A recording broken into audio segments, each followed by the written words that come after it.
Hello and welcome back to my YouTube channel. I hope you are doing well.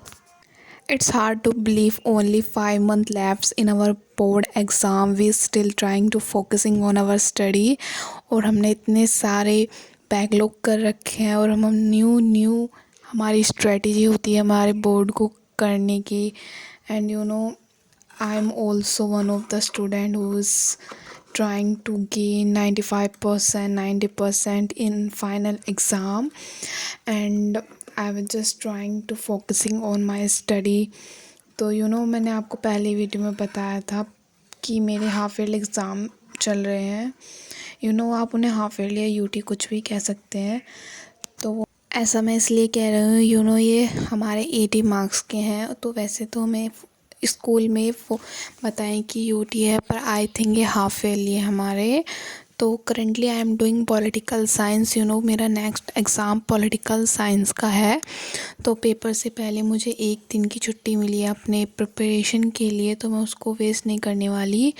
तो मैंने जो अपने खुद के नोट्स बना रहे थे वो रिवाइज कर रही थी, और ये नोट्स मैंने विदाउट इंटरनेट हेल्प से बनाए थे. ये सब मैंने बुक को पढ़कर एंड अपने खुद के नोट्स बनाए हैं. मैं अपने नोट ज़्यादा प्रेफर करती हूँ. तो मेरे एग्ज़ाम में आ रहे थे 3 chapter. 2 is fun from first book and second one is from second book. तो मैं ना तीनों चैप्टर के नोट्स रिवाइज़ कर रही थी, एंड नोट रिवाइज़ करने के बाद मुझको कुछ क्वेश्चन सॉल्व करने थे, पर उससे पहले मुझे रिवीजन करना था. बिना रिवीजन के मैं कभी भी क्वेश्चन आंसर सॉल्व नहीं करती हूँ. एंड उसके बाद मेरे सारे नोट्स रिवाइज हो गए थे. कुछ मैंने डेफिनेशन की फॉर्म में लिखे हुए हैं एंड कुछ माइंड मैप के ऊपर, एंड देन फिर मैं कुछ एनसीईआरटी क्वेश्चन सॉल्व कर रही थी. सबसे पहले मैंने सारे एनसीईआरटी क्वेश्चन सॉल्व करे थे तीनों चैप्टर के, एंड देन उसको मार्क करा था कि मैंने कितना सही करा और कितना गलत. एंड मुझे बीच में भूल गई थी कि मुझे इस टॉपिक के बारे में नहीं पता, दैन मुझे दोबारा से पढ़ना पड़ेगा. दैन उसके लिए मैंने अपने नोट्स को प्रेफर करा था, क्योंकि वो नोट्स में लिखा हुआ था, पर I know how can this skip in my mind.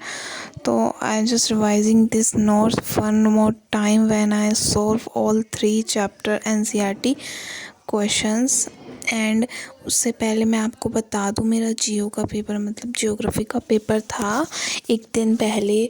तो वो मेरा कैसा गया? वो मेरा काफ़ी अच्छा गया था. उसमें भी 3 चैप्टर आ रहे थे, primary activity, secondary and population वाला दूसरी बुक का.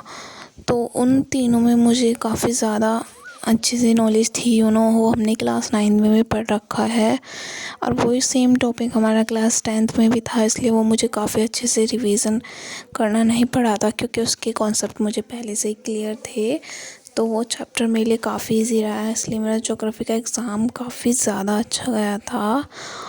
और उसमें हमारे मैप वगैरह कुछ नहीं आए थे, नॉर्मल क्वेश्चन आंसर एंड हमारे एमसीक्यू आए थे, जो कि बोर्ड पैटर्न से हमारा पेपर था, और वो काफ़ी ज़्यादा इजी था. और हमें 2 आवर का टाइम मिला था, और मेरा हाफ एन आवर में कंप्लीट हो गया था. And just I will checking my answer कि वो कुछ गलत वगैरह तो नहीं है. मैंने कुछ पॉइंट्स वगैरह तो मिस नहीं कर दिए थे, बट इन द एंड मेरा एक एमसीक्यू गलत चला गया था. आई नो, पता नहीं कैसे, क्योंकि दोनों ऑप्शन मेरी सेम थी. मैंने फर्स्ट वाला लगा दिया, लगाना सेकंड था, क्योंकि मैंने इतने अच्छे से नंबरिंग याद नहीं करी थी. डेट्स वगैरह में काफ़ी ज़्यादा कन्फ्यूज़न हो गया था, तो उस वजह से मेरा एक एमसीक्यू गलत गया. नहीं तो and all my questions are doing good.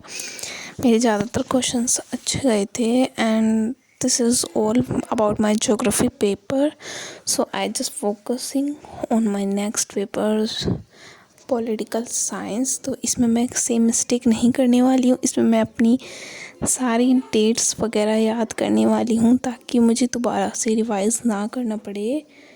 तो इसमें मुझे बस इतना ही कहना था इस पेपर के बारे में. मैं आगे की अपडेट आपको देती रहूँगी, क्योंकि अभी मेरे यूटी चल रहे हैं, तो मैं रोज़ वीडियो रिकॉर्ड नहीं कर पाती हूँ. काफ़ी ज़्यादा एडजस्ट करने में टाइम लगता है, क्योंकि अभी मैं न्यू हूँ. Just ignore my hair because मैंने आज सिर वॉश करा था तो इस वजह से मेरे बाल काफ़ी ज़्यादा गीले थे, तो इसलिए मैंने ओपन कर रखे थे। तो ये काफ़ी बार मेरी नोटबुक पे आ रहे थे। तो संडेज था, hair wash day for all the girls in India. So मैंने अपना हेयर वॉश करा था एंड ये क्लिप मेरी संडे की थी जो मैं आज अपलोड कर रही हूँ, क्योंकि एडिट नहीं हो पाई थी और इसमें वॉइस रिकॉर्डिंग भी नहीं डल पाई थी, इसलिए इसमें लेट हो गया था। आगे भी ऐसी मोर एक्साइटिंग वीडियो आती रहेगी मेरे स्टडी सेशंस के ऊपर, और मैं अपनी स्ट्रेटजी किस तरीके से रखने वाली हूँ बोर्ड एग्ज़ाम के ऊपर, वो ऐसी वीडियो मेरी नेक्स्ट होने वाली है। उसका टॉपिक ही मेरी स्ट्रेटजी वीडियो होने वाली है, जिसमें मैं अपने प्लान बताने वाली हूँ और आप उस प्लान को फॉलो करके 95 कैसे ला सकते हैं बोर्ड में एज अ ह्यूमैनिटीज़ स्टूडेंट। तो मैं आपको नेक्स्ट वीडियो में बताने हूँ। तब तक के लिए बाय।